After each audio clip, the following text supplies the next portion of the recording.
เธอใส่กล้วยหมดเลยปะหมดนั่นแหละมันมีแค่นี้เหรออ๋ออันนี้ไม่ได้ซอยนะ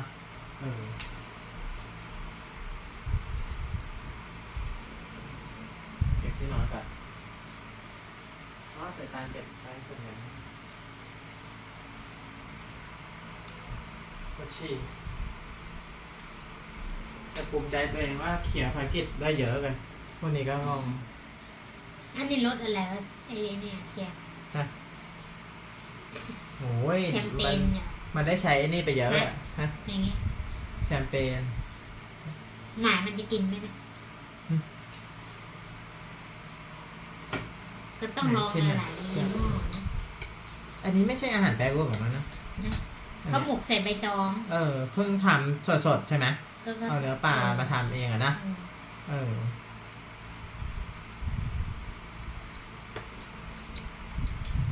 เนี่ยเคยเห็นก่อนที่เขาจะทำไหมไม่เคยอ่ะต้องดูสูตร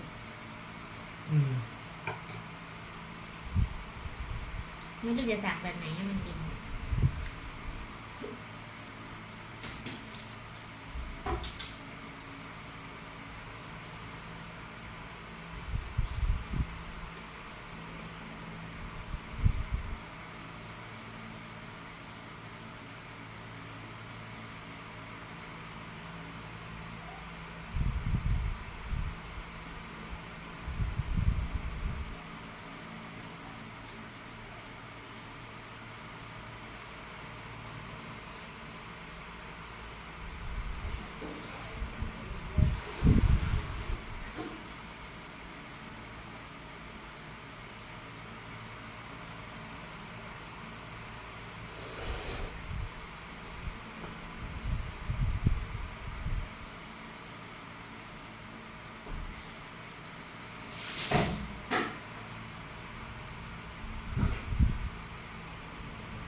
ไม่กล้ามเลย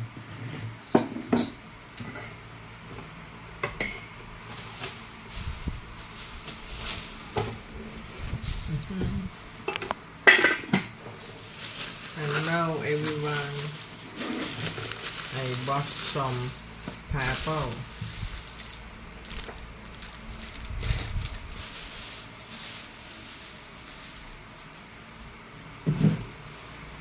ไม่มีที่ใส่ผลไม้นะน่าจะอยู่บ้านพ่อมากเนี่ยเอาซอสไปนะไม่มีเมื่อไปถาดนั้นน่าจะอยู่บ้านพ่อเนี่ยถาดอยู่ดิมันมี5 อันเหรอไอ้อย่างงี้เหรออยู่บ้านพ่อไอ้โทรศัพท์เธอมันจะไอ้นี่ปะ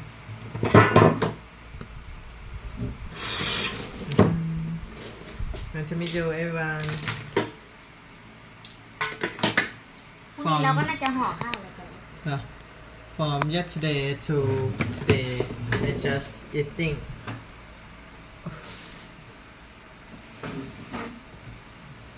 diet 24 hours before eat first meal of the day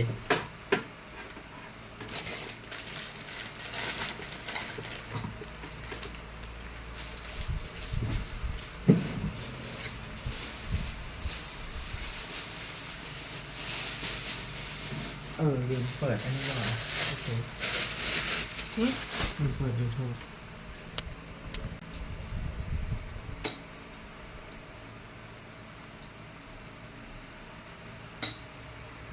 Hello nice to meet you Yay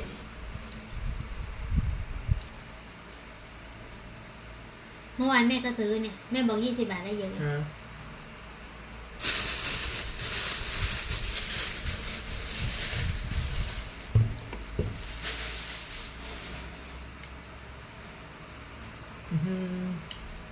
I have a lot of banana คนคงงงเมื่อวานกินอะไรวันนี้กินอะไร อร่อยเว้ยหวานมากเลย healthiest meal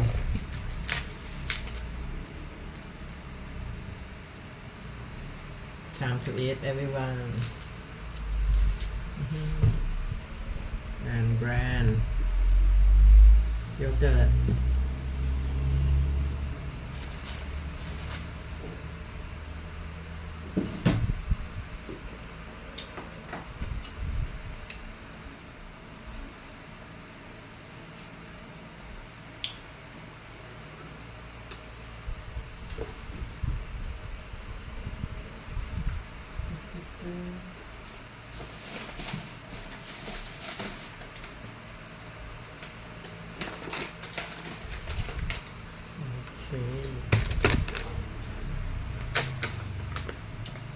make nutty pudding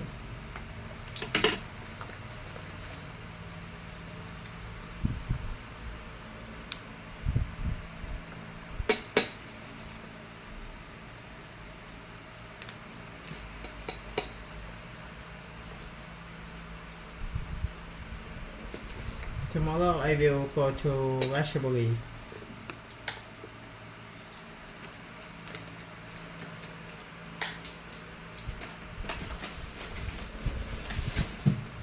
I have mission in there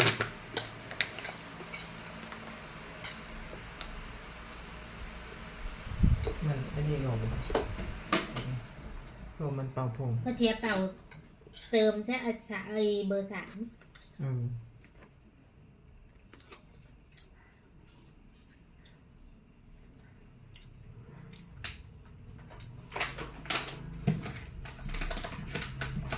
วันนี้เดี๋ยวจะไปหาอะไรกินนะถ้าอยู่บ้านอาจจะกินอย่างนี้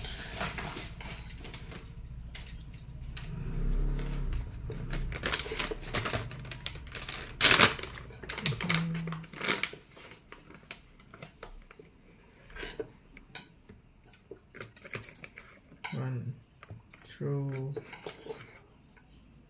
3 4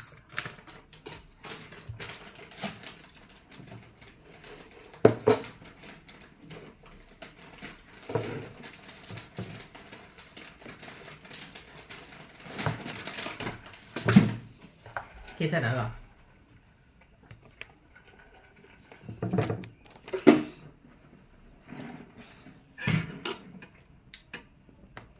ได้แล้ว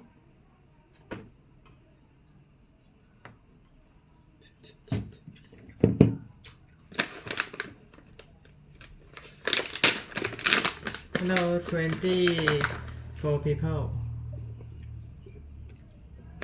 my course peanut and macadamia เหมือนเสรีเลย ไม่แฟต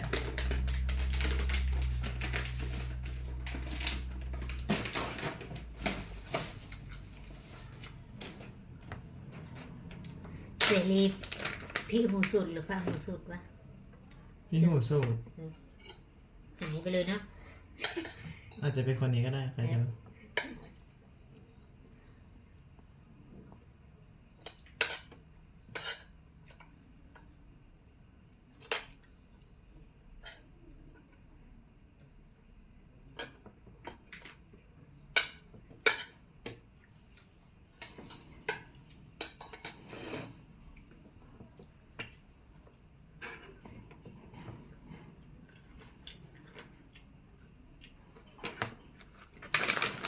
Before we move to outer space, we will move to cyberspace. Yes, I agree So with you the there. next big move is, how about if we give property rights and we make rich ordinary people in the real world by moving their wealth into cyberspace where it will be protected from debasement and destruction. And a massive transformative purpose is what you're telling the world. It's like, this is who I am, this is what I'm going to do, this is the dent I'm going to make in the universe. Welcome to Mindsets and Moonshots. It's my pleasure to welcome a longtime friend, One of the smartest people I know, Michael Saylor. Michael is an entrepreneur, executive, inventor, author, philanthropist. He is also perhaps the most prominent and brilliant Bitcoin proponent on the planet. He's the executive chairman of MicroStrategies, a company founded in 1989 just out of MIT, where he served as CEO for 33 years straight. MicroStrategies is the largest independent publicly traded business intelligence company and the largest holder of Bitcoin on its balance sheet. He is a first principles thinker extraordinaire and provides the most clear and cogent arguments for Bitcoin I've ever heard. Beyond Bitcoin he has compelling mastery of financial markets, history, technology, inner workings of blockchain, and makes a compelling conversation to have and listen to. He is the creator of the Saylor Academy, Saylor.org, providing free educational services to over 1 million students to date. Full disclosure, Michael and I were both fraternity brothers at Delta Chi at MIT. He was, I think, 3 or 4 years behind me. We both earned degrees in aeronautical and astronautical engineering, and Michael also got a degree in science, technology, and society. Michael, a pleasure to have you here, pal. Nice to see you again, Peter. Yeah, it's. I think last time I saw you was in your digs in Miami, just towards the beginning, middle of the pandemic. One of the things I remember we did that I'd love if you would do again here was you walked through the potential of Bitcoin as a store of value. What it could potentially be worth in the future. That was beautifully done. I had a similar conversation with Kathy Wood on my stage. So I guess the question is, under certain circumstances, in terms of sovereign wealth funds or store of value replacing gold, what could Bitcoin get to? What's the math behind that?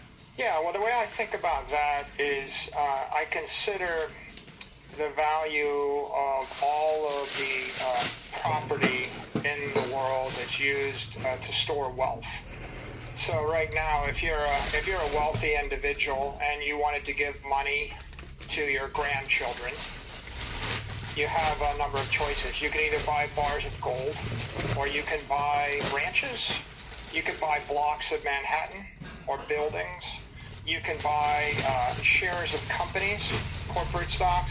You could put money in a savings account and maybe buy sovereign debt or bonds, corporate bonds or other bonds. And when you add up all this stuff, it's like $500 trillion worth of stuff that people use. And the challenge with all these things is how do I know if I had $1 million today that it would still be worth $1 million 100 years from now? $1 million in buying power, if you would, yes? Yeah, and money is economic energy. And so I want to have a certain share of economic energy in civilization. I want to maintain it for a long time, for generations. So if I buy a city block in Manhattan, it's kind of intuitive that over 200 years, the value of that city block will go up. And if more people move in Manhattan, it will go up. And so the positives are people move in the city, and I got a share of the economic activity of the city. The negatives are it's going to get taxed by the mayor of Manhattan. There's going to be zoning regulation by the neighborhood zoning board. It's going to get potentially taxed by the state of New York. It might be the politician decides they really want to build Central Park on my block of land, and they just take it from me, and they pay me, sub-market, or maybe they want to turn my land into an airport or into a port. So you own property. It sounds really good, but you have to fight to maintain that property over 100 years, and your children's children will have to fight to maintain it. So if I took $1 million of economic value in 100 years ago, and I held it in dollars, the U.S. dollar is expanding about 7% a year for the past 100 years.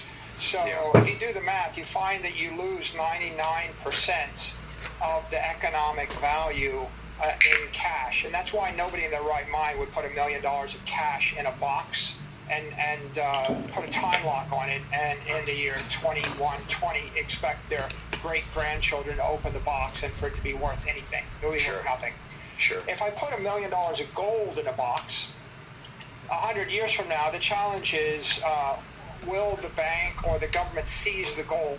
Before we move to outer space, we will move to cyberspace. Yes, I agree So with you the there. next big move is, how about if we give property rights and we make rich 8 billion people in the real world by moving their wealth into cyberspace where it will be protected from debasement and destruction.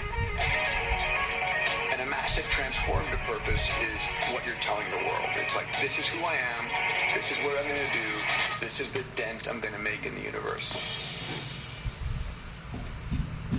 Welcome to Mindsets and Moonshots. It's my pleasure to welcome a longtime friend, one of the smartest people I know, Michael Saylor. Michael is an entrepreneur, executive, inventor, author, philanthropist. He is also perhaps the most prominent and brilliant Bitcoin proponent on the planet. He's the executive chairman of MicroStrategies, a company founded in 1989 just out of MIT, where he served as CEO for 33 years straight. MicroStrategies is the largest independent publicly traded business intelligence company and the largest holder of Bitcoin on its balance sheet. He is a first principles thinker extraordinaire and provides the most clear and cogent arguments for Bitcoin I've ever heard. Beyond Bitcoin, he has compelling mastery of financial markets, history, technology, inner workings of blockchain, and makes a compelling conversation to have and listen to. He is the creator of the Saylor Academy, Saylor.org, providing free educational services to over 1 million students to date. Full disclosure, Michael and I were both fraternity brothers at Beta Delta Chi at MIT. He was, I think, 3 or 4 years behind me. We both earned degrees in aeronautical and astronautical engineering, and Michael also got a degree in science, technology, and society. Michael, a pleasure to have you here, pal. Nice to see you again, Peter. Yeah, it's, I think last time I saw you was in your digs in Miami, just towards the beginning, middle of the pandemic. You know, one of the things I remember we did that I'd love if you would do again here was you walked through the potential of Bitcoin as a store of value, you know, what it could potentially be worth in the future. That was beautifully done. I had a similar conversation with Kathy Wood on my stage. So I guess the question is, under certain circumstances, in terms of sovereign wealth funds or store of value replacing gold, what could Bitcoin get to? What's the math behind that? Yeah, well, the way I think about that is I consider the value of all of the property in the world that's used to store wealth. So right now, if you're a wealthy individual and you want to give money to your grandchildren, you have a number of choices. You can either buy bars of gold, or you can buy ranches, you can buy blocks of Manhattan or buildings, you can buy shares of companies, corporate stocks. You could put money in a savings account and maybe buy sovereign debt or bonds, corporate bonds or other bonds. And when you add up all this stuff, it's like $500 trillion worth of stuff that people use. And the challenge with all these things is how do I know if I had $1 million today that it would still be worth $1 million 100 years from now? $1 million in buying power, if you would, yes? Yeah, and you know, money is economic energy. Yes. And so I want to have a certain share of economic energy in the civilization, and I want to maintain it for a long time, for generations. So if I buy a city block in Manhattan, it's kind of intuitive that over 200 years, the value of that city block will go up. And if more people move into Manhattan, it'll go up. And so the positives are people move in the city, and I got a share of the economic activity of the city. The negatives are it's going to get taxed by the mayor of Manhattan. There's going to be zoning regulation by the neighborhood zoning board. It's going to get potentially taxed by the state of New York. It might be the politician decides they really want to build Central Park on my block of land, and they just take it from me, and they pay me, you know, sub-market, or maybe they want to turn my land into an airport or into a port.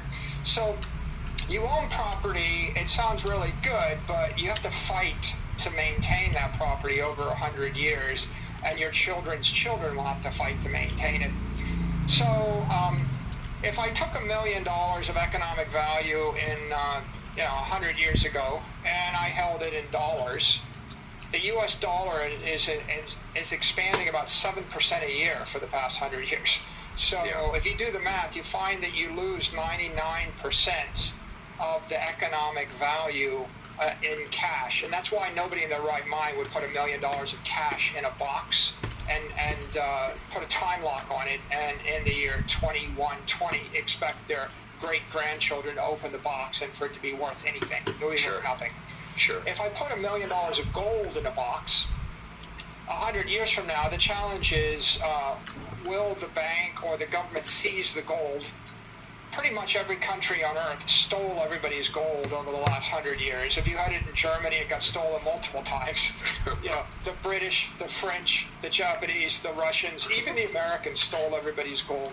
So, and if it didn't get stolen, that's what we call counterparty risk, seizure, confiscation.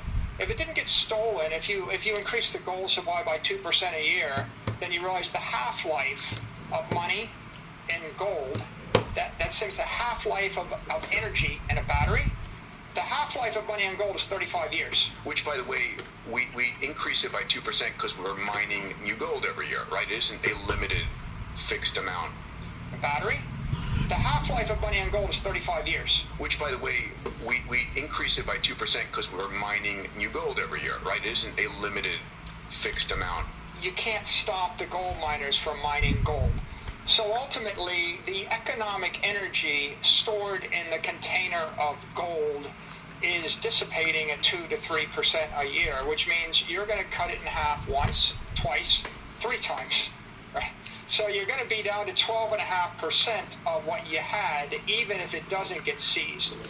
So when you think about these things, you realize that gold doesn't really hold economic energy great. It just happens to be the best portable, non-sovereign way to move energy around. And portable is I'm not going to pick up a ton of gold and move it someplace. Yeah, it's semi-portable. You couldn't move $1 million of gold through an airport, but it's more portable than a building, right? You're not moving your building out of LA ever, right? So you've got this conundrum, which is things that hold their value for a long time, like soccer teams or football teams, maybe.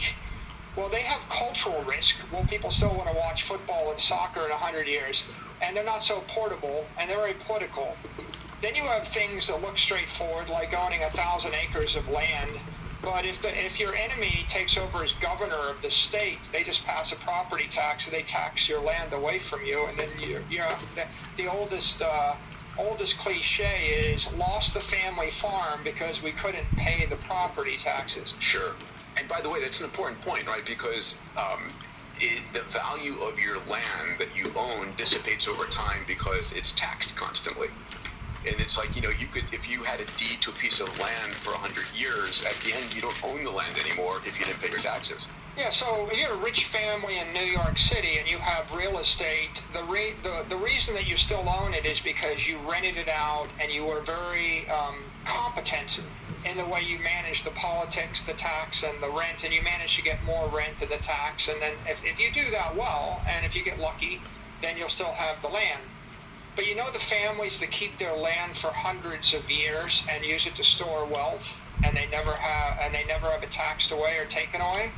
You know who they are? The dictators, the rulers, the kings. The sovereigns. Yes. Okay, if you own the country, like let's say the Windsors, still own the middle of central London, but that's because they kind of own the government, or at least they're politically favored. Or if you go to the Middle East, you go to Dubai, you're a wealthy foreigner. You're like, I think I'll just buy a bunch of beach front here. No, you're not. They don't sell the good property to foreigners. You have to be a royal in order to own the beach. So many countries, what you find is the sovereigns, they own the land forever in perpetuity and give it to their children's children's children. And the reason they can afford to do it is because there's no tax, because they make the tax laws. Hey, thanks for listening to Moonshots and Mindsets. I want to take a second to tell you about a country like Peter. So let's assume building of the store of value. Old, then it should of the store of value of land or gold and value that buildings are being extra 2 months of membership. It's something that is critical for the fuller course of 100 years. Land and buildings are being taxed and evaporated, if you would, by taxation. So if people start realizing Bitcoin as a strong store of value that isn't dissipating, isn't being taxed, what is your, you walk through some of the numbers, if it takes a percentage of the store of value of land or gold and so forth, what could be the price of Bitcoin in the future? Not making any guarantees, but when you think of it as digital gold, then it should replace gold. Gold's worth $10 trillion, and that takes Bitcoin to 500,000. But when you think of it as digital property, like replacing buildings and land and other long storeholds of wealth, then, you're up by a factor of 20 or 30 from there. I mean, it should not be... It's much better than digital gold because I can move Bitcoin at the speed of light and I can program it to 1 million transactions an hour on an iPhone or a website, not be replacing and buildings are being taxed and evaporated, if you would, by taxation. So if people start realizing Bitcoin as a strong store of value that isn't dissipating, isn't being taxed, what is your, you walk through some of the numbers, if it takes a percentage of the store of value of land or gold and so forth, what could be the price of Bitcoin in the future? Not making any guarantees, but... When you think of it as digital gold, then it should replace gold. Gold's worth $10 trillion, and that takes Bitcoin to 500,000. But when you think of it as digital property, like replacing buildings and land and other long storeholds of wealth, then, you're up by a factor of 20 or 30 from there. I mean, it should not be... It's much better than digital gold because I can move Bitcoin at the speed of light and I can program it to 1 million transactions an hour on an iPhone or a website. You can't do that with gold. So it's got more utility than gold, which means it's probably worth 20 or 30 trillion if it just replaces the gold.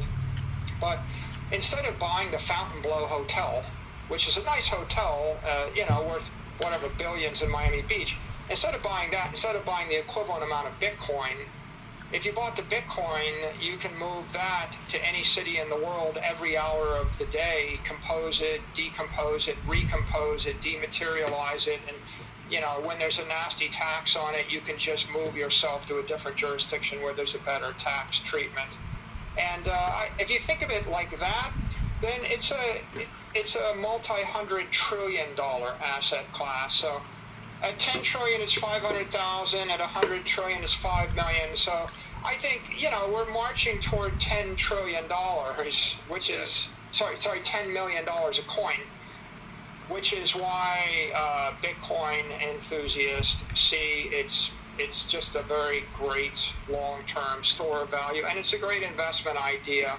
Yeah, it's very It delicious. meets the needs of 8 Thank billion you people. to talk with me in The English. average person, the middle-class person that drives an Uber or works as a dentist, they can't buy $387 worth of a building in New York City every month is their savings plan, right? A person in Africa can't buy a small share of Thank a you nice very piece much. of property. They can't buy $127 worth of Picasso painting. So Bitcoin offers property rights I want you to eat at any scale, this. any amount of money, anybody in the world, and you don't have to worry about, will people like Picassos? Will they still want buildings in Vegas or New York? Will some politician tax it away from me? Well, can I take it through an airport?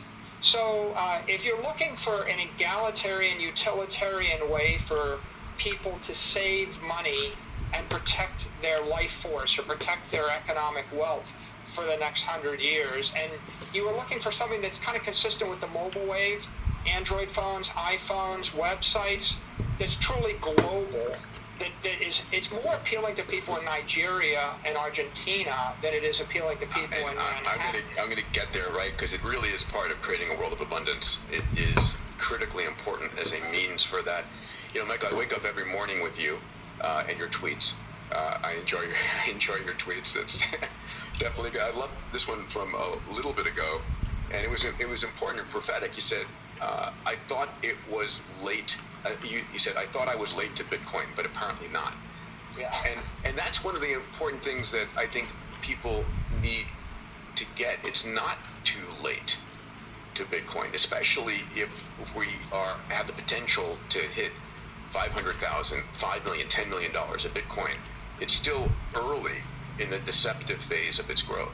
I thought when Google came public, I was too late. But Yeah. if you look at the really great successes of our lifetime, Peter, the digital monopolies, the Apple, the Google, the YouTube, the Facebook, these things. The MicroStrategy. We thought that we were late to them, but the truth is Google would have been a good idea to invest in, all the way up to like a few months ago. It's still getting more powerful, and you think you fully embraced Google in the year 2018, but Google was going to get more powerful and surge.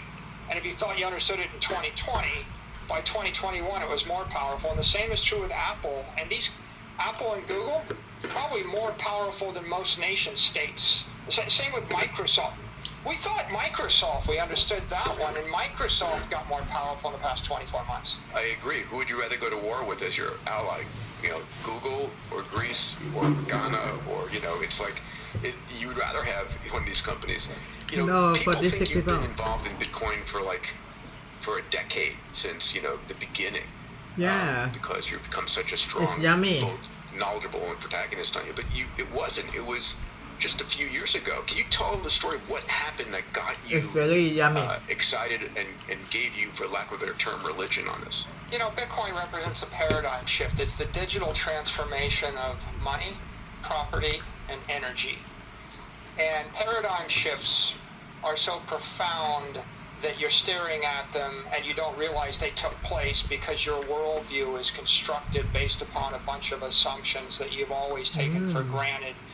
And so what Thomas Kuhn says in the structure of scientific revolutions and what we study at MIT is there's only two circumstances under which people willingly undergo a paradigm shift. And one way is you wait for the old guard to die. And then the millennials they get it because they're different. And Einstein, said God does not play dice with the universe. Einstein never liked quantum theory. You could be a brilliant person, but you won't embrace the paradigm shift while you're alive in the absence of a crisis. The second way you get paradigm shift is a war. When there's a war and there are bombs dropping from above, you don't believe in atomic power, but then someone drops a nuclear weapon and the city evaporates, and all of a sudden you become a believer and you reassess your priorities. I would posit there's another way, which is when something is 10 times better than anything else. 10 times cheaper, 10 times faster, 10 times better. It's like how I got my mom and dad to go to a digital camera or to use Google or the web, right? It's like, but it's that much better. Yeah, I will say though, even when it's 10 times better, what you have is a commercially successful venture. But for example, Warren Buffett never invested in Microsoft, and Warren Buffett never invested in Amazon, right? Even though it's 10 times better, right? If you have enough money and enough power, you can ignore stuff. My dad didn't use any of the new technology until at some point we gave him a television and YouTube, and YouTube did it. He didn't care about all the other things, but if you can sit and you can talk to the remote and you can stream on YouTube to anything, all of a sudden 80-year-old man decides he loves this now. And so it has to just click. Yeah. Right? So what clicked for you with Bitcoin? When was it? Was it March of, was it? It's the second quarter of 2020. Okay. The second quarter of 2020, and what clicked was a couple of things. We had a K-shaped recovery. Main Street was shut down. It's pretty, millions of people have lost their jobs. The economy's contracting. And then Wall Street exploded and recovered and hit all-time highs. And what I saw was 6 weeks later, right? Yeah, financial assets were having the best year ever. People had great years. A lot of these hedge fund managers, they had the best year of their life in 2020 or 2021. Yeah. And Main Street assets were having the worst year in 30 years. And I had a company with $500 million in cash that was dead money. It was idle. It was generating 0% interest. The Federal Reserve said we're not going to raise interest rates for 4 years. The company's stock was in the tank.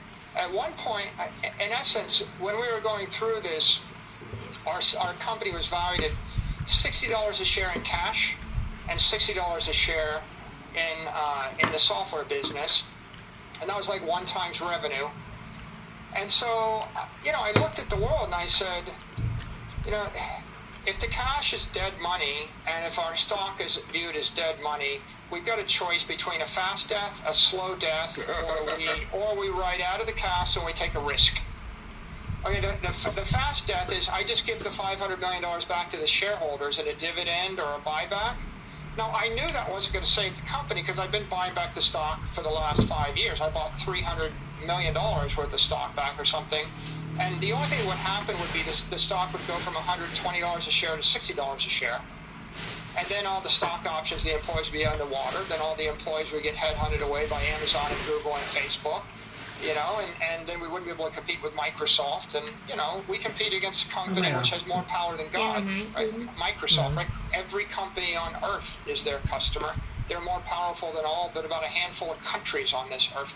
And they can do whatever they want, wrap it into their product, give it away for free if they want. So the challenge of giving up the capital was first we'd lose our financial capital, and then we'd lose our human capital, and then we'd have no reason to exist, and the company was going to zero. So notwithstanding whether you care whether a company lives or not, I didn't see it in the interest of my shareholders to watch the stock go to $60 a share and then watch us slide. We'd have to sell the company. So the second strategy is hold the cash, but the cash is, cash is trash. Ray Dalio says that is generating 0% interest. And the money supply expanded by 20% a year for the past 2 years. You can see it in U.S. single-family homes, which shot up 40% in price. And so if the money's being devalued 20% a year and you're generating 0% interest, you got a negative real yield of minus 20%. And I did the math in my head, and I concluded that pretty much the $500 million in purchasing power would be cut into $250 million of purchasing power in 36 to 48 months. So that's a slow death. I could use cash to pay my employees, but ultimately we were sitting and mired, and so that doesn't work. And so in that situation, we decided we should do something transformational. And and if you went to a Harvard B School class and corporate strategy said, what are you going to do? The investors want the cash back. You can't generate a yield on the cash. The company needs to grow. Well, the answer is you do a transformational acquisition.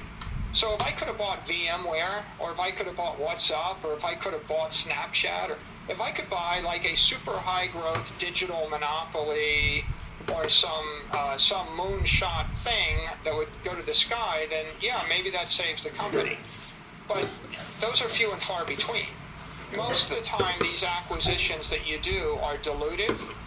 And I knew they're dilutive because, like Pete, it's not my first rodeo. I lived through this. I invented, I launched 12 different product lines to grow the business, and there were singles and doubles or whiffs, and I know that just innovating won't always help you. And then I bought the stock back, and I knew that didn't work. And then I spent hundreds of millions of dollars on sales and marketing to expand the business, and that didn't work.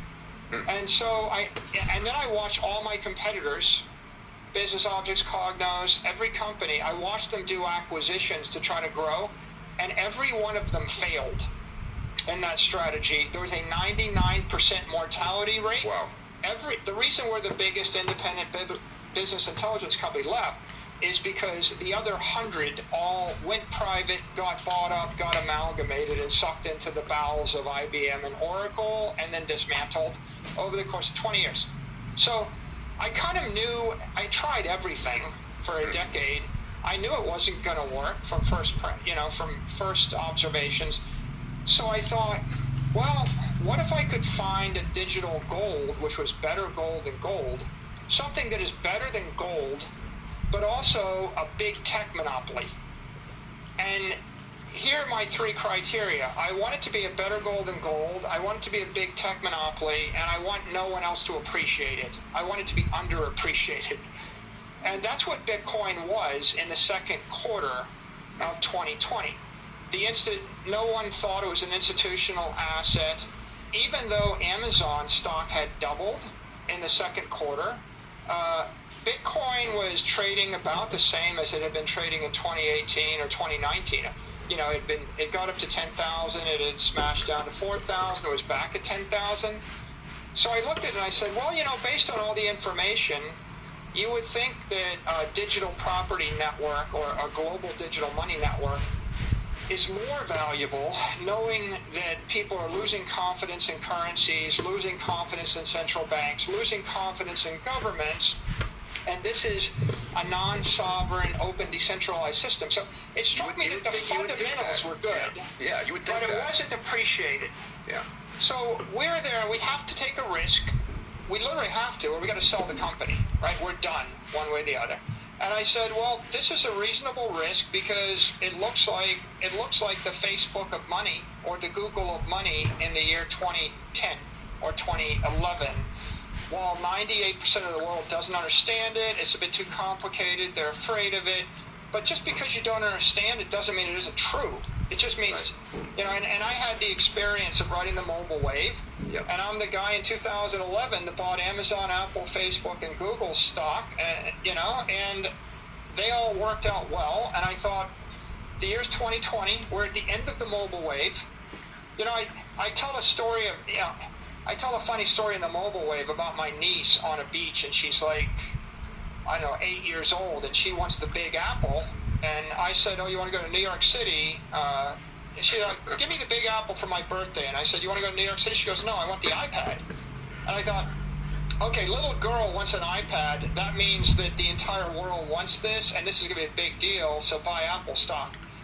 Well, in 2020, I'm talking to the same niece. And I said, what do you think? And she goes, yeah, well, I just bought some Amazon stock. And like Amazon's trading at like $3,300 a share, you know, and it just doubled. I'm like, okay, well, if 20-somethings now know they should buy Amazon and Apple and Google, this is not a misunderstood technology trend anymore. Every Uber driver understands that. This is like the 2001 .com bust where every taxi driver back then was telling you what .com stocks they were buying. So get off the mobile wave, get on the crypto wave, and think that through. And so that kind of made the decision straightforward. It wasn't without risk, but the alternative was pretty much throw in the towel and just either get beat to death fast or beat to death slowly. And so we got into this business at that time, and of course, the last 2 years have been, I think, fairly good ones in terms of commercialization, institutionalization of digital assets. Yeah, this was the number, right, since August 10th of 2020 when you adopted Bitcoin. MicroStrategies has outperformed 97% of all S&P 500 stocks. Congratulations, that's amazing. Do you have a self-described purpose? You know, one of the things that I'm that I'm focused on in the show is helping people sort of get compelled to a purpose. Because I think an individual, an entrepreneur with a purpose is the way to make the world a better place. Right, the right mindsets and a driven purpose. What's your purpose right now, Mike? Engineer a better world. It's MIT, man. I hear you, buddy. Engineer a better world. I think that engineering is divine. I mean, you got to respect engineers. If you look at what it takes to build a bridge, what it takes to build an aircraft, a spaceship, a nuclear reactor, a ship, a building, a skyscraper, what it takes to cold roll steel, you know, or create steel, or to extract petroleum out of the ground, or navigate celestially, or build a mobile phone, or a radio, or television. It's pretty clear as if you look at the history of humanity and look at the history of science, that great improvements in the civilization and the human condition, they're all tied to technology. 100%. If you master fire, electricity, oil, nuclear power, fill in the blank, higher level mathematics. These things make a difference. Antibiotics, it's unquestionable if you study it. And, on the other hand, there's a lot of other things people engage in. And, some pursuits, I like art, music, they're good. And politics is like half and half, right? Half the time it helps and half the time it hurts. And it's unclear whether it's hurting when they think they're helping or whether they're helping when they think they're hurting. But I think clearly engineering is a better moral high ground to stand on. And yes, and the engineering you're doing right now is engineering the global financial system with Bitcoin. Is that your focus? I mean, we're not building rockets anymore, or at least you and I aren't. I've had a passion for a lot of things in life, but if we just focus upon Bitcoin right now, I think the fundamental issue is the energy balance in the civilization is broken. I think if you look at the civilization, you could say half of it is we provide goods and services and we trade with each other in order to upgrade the human condition and build things of value, right? We build bridges and buildings, we provide goods and services. But the other half is the money, the financial assets in the economy that create the financing, the liquidity that allow the trading. And money, the way I see money is in the ideal world, there'd be a certain ledger, a certain amount of money, 100 million units or 100 billion units, and no one would make any more, and God would keep track of the ledger. And if I owed you, it's in the celestial ledger, and then when you owe me, it's the same. Nobody can cheat anybody. Everybody can trade with everybody. And the more value I create for society, the more of it I get. Yeah, and it's just fair and equitable medium to trade or system for trading. But the real world is we use currencies and we use properties instead of having true money. So if you use the dollar and we trade it, it loses 7% of its value a year, except for the last 2 years when it loses 20% of its value a year. But that's the best anybody's going to get, because if you're trading in pesos or you're trading in Nigerian currency right now, these currencies are losing 50% of their value a year. And so this is the same as you're an athlete, Peter, and I bleed you a pint of blood every year, and it takes you about 4 weeks to recover. And so you don't run the marathon in the 4 weeks after I bleed you. That's like 5% inflation. But, what happens when I bleed you a pint of blood every month? Right? Now you're just getting blood to death. I'm reminded that George Washington died because his well-meaning physicians bled him to death. พวกนี้น่าจะกินอีกทีประมาณเที่ยงมั้ง I mean, the medical establishment literally thought that they were going to help bleed off, the ill humors, but they bled him to death. จะกินตอน5 โมง 12 นาทีต้องให้ไม่เกิน6 โมงพี่ว่ากินแค่ชั่วโมงเดียว Zimbabwe, or look at what's going on right now in Lebanon or Turkey or Argentina. When the currency collapses, the businesses collapse. This is the same thing as when you're in a car accident and you open an artery and you're literally bleeding out on the pavement. Well, eventually when you bleed out, your brain stops, you get a heart attack, your lungs don't work, you suffocate. System collapse. So what's the fundamentals of triage, which is first, stop the bleeding. Like I see you there. It doesn't matter your arm is broken, right? What matters is, first, are you breathing? And make sure there's oxygen, and then second, stop the bleeding, and then we can work on the rest of you. So I think that inflation, monetary expansion is bleeding to death. We just saw a country collapse, Sri Lanka. Just collapsed about a month ago, literally. And the currency stops, and when the currency stops, you can't buy energy, and that, they have an edict where they say private citizens can't buy gasoline anymore. Okay, so what happens when your currency loses value, you don't have liquid energy, you can't buy food, right? You're going to starve to death, freeze to death, if you don't get beat to death by your neighbor, okay? So if you ask me what is my mission is fix the money, but what does that mean? It means fix the energy balance in the civilization. There's a bunch of inefficiencies. One inefficiency is 8 billion people can't trade with each other. They can't. Yeah, if you wanted to trade between a company in South America and a company in Africa, you would have to get access to your local currency, then the dollar, then go through the Federal Reserve or a central bank in New York City, then go through the central bank in Africa, then another local bank, and there's 7 people that can steal the money along the way, and there's 3 billion people can't even get a bank account, and you can't write a computer program, right? So I get it, and the only thing that's changed this over, you know, and it's extraordinary the life that we're living today, even in the developing world compared to 100 years ago or 500 years ago, definitely 1,000 years ago. You know, it used to be just the king and the queen on the hilltop, and everybody else in abject squalor. And even the king and the queen had a